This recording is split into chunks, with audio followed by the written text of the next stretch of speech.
is a video that I thought I would never have to make. Today I'm going to tell you a story about a friend who got burglarized and his entire collection was stolen. He was left with just the watch on his wrist. Now I'm not going to name names here because this person is very devastated by what happened, but I will talk about his story. He's a pretty well-known guy in the watch community because he is a very big watch collector. He also has a job, his day job, that takes him away from his home for many days at a time, and a lot of time you can't reach him because of the type of job that he has. And you can see where I'm going with this. He was traveling at the time when this incident occurred. However, his family was not. His family was at home and they left to go pick him up from the airport. He was returning from work and apparently somebody must have been watching his home, watching their every move. So this is kind of the scary part about this. Someone had to be staked out in front of his house, finding out what their schedule is in order to find out when it would be the perfect time to go in, when they would have the most time to find his watches and steal them. And that's exactly what they did. When his family, his wife, and two young children left the house, they broke in and stole everything. He was left with just the one watch on his wrist. When they returned home, everything was turned upside down and his watches were gone. He was a very big watch collector. He had a number of amazing watches in his collection. He collected Rolex, so he had a number of Rolex in his collection, but he also had some Mosers, some Chikins in his collection, some Laurent Ferrier, lots of other small independent brands. They took it all, obviously, and his collection was worth in the hundreds of thousands of dollars. So the point here is that he felt safe. He lived in a nice neighborhood. He lives in a nice house, but that doesn't really matter. And I talked about this in a video that I made last week. When I was a kid, my home was burglarized. I was only a kid and my house was turned upside down. And I remember that unsafe feeling, and it has stuck with me to today. I'm an adult and I still feel unsafe. I still remember my house and the way that it looked when we entered in through the front door, which was kicked in, and seeing my house all turned upside down, books on the floor, my clothes everywhere, my whole room was tossed, and I remember looking at that and feeling horrible. So could you imagine how it would feel if not only that happened, but your entire watch collection was also stolen? By the way, when I was a kid, my parents didn't have all that much, so nothing was really stolen, but it still felt terrible. So that experience as a child has made me a paranoid adult.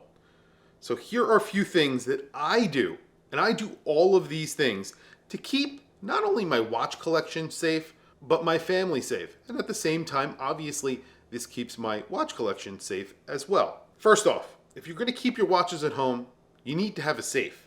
And it can't be an Amazon safe or a safe that you buy at Costco. It has to be a large safe that cannot be carried away. If you want to keep your watches safe, then you need to keep a big safe, and that way you can't carry away the watches. That's basically it. And when you're not at home, if someone breaks in and they try and take your safe, it's going to be a lot more difficult for them to take it. If it's a very large, heavy safe, it's going to take a lot of time, maybe a lot of effort, maybe more planning. So it might be way too difficult to actually do, and it maybe won't happen. So that is a good thing. Number two, don't keep your watches at home. You're making yourself a target. I don't keep my watches at home. I actually have a safety deposit box. I keep all of my watches there. And when I want to watch, I go to the bank. I know a lot of people think that's very inconvenient, but I think it's not that inconvenient. In fact, I go to the bank all the time, and when I'm there, I just grab another watch and maybe two, and that's really it. And I go back and forth once in a while. I don't live that far away from my bank, and it works really well for me. I think it could work well for a lot of people. Some people it would not. If you have two watches, it kind of doesn't make sense. Just get a big safe at home and leave the other watch in the safe, and that's it. But if you have a lot of watches, having a safety deposit box definitely makes a lot of sense. Number three, this is really a no-brainer for me, but I am very paranoid. I have an alarm system on my house. I have a backup system. I have cellular backup. I'm a little bit over the top. I literally have 2 different alarm systems. I'm a little bit crazy. But like I said, I am scarred from that home invasion when I was a kid. So the idea of someone breaking into my house really does scare me. So I take a lot of precautions, and obviously having an alarm system is definitely something that you should do if, again, you are worried about your home, you're worried about your family, and you're worried about your watches. 4, motion detectors. So this is a little bit over the top. I have them, motion detectors, for where my safe is, so that if someone is walking around my safe when the motion detectors are on, the alarm will go off. I know it sounds a little bit like Pink Panther, but it's definitely worth it, especially if you're not at home. Sometimes they do go off when you don't expect them for unexpected reasons, and it is a pain in the butt, but I do have them. Glass break sensors, another little addition that you could put onto your alarm. These are sensors that hear glass breaking and will set off your alarm. They are pretty sensitive, and sometimes, again, they will go off when you break something. If you're walking around your house and you have it armed and you drop a bottle or a glass or something like that, the alarm will go off. Unfortunately, that's the way it works, but it's definitely worth having, because if someone's breaking into your house, they're more than likely going to break a window or kick in a door, and obviously you want the alarm to go off. And of course, if you have an alarm system, you need to pay for monitoring. Central monitoring is very important, and you need that cellular backup, a battery backup, so if the power goes out, your alarm still works. And of course, a call goes into the police department or the fire department. Again, you could also have smoke detectors hooked up directly to your alarm system, so it's an added safety measure. CO2 sensors, all of these things. You could even get panic buttons. I don't know if you know this, but panic buttons that you could put next to your bed. If you hear something in the middle of the night, you could set your alarm off with just the button. So lots of options out there. I'm not saying you need to do all of this, but it's definitely worth it if you want that peace of mind. And then there are Ring video doorbells. There are plenty of other versions of this. There are Nest cams, things like that. They have video monitoring. So you could see your front door, you could see your back door, you could see your backyard, you could see your entire house. It doesn't matter. You could put as many cameras as you want. I think they allow up to 10 cameras or something like that, but you could even pay for more if you wanted to. You could pay for longer recording, all of that good stuff, and you could cover your entire house. That's what I have done, so you could see everything that's going on at all times. I know it sounds a little bit crazy, but like I said, I'm very paranoid. I also have solar powered cameras so that if the power does go out, the cameras stay on. Finally, and probably the most important thing you should do, is insure your watches. If you can afford to buy expensive watches, you can afford the extra expense of insurance.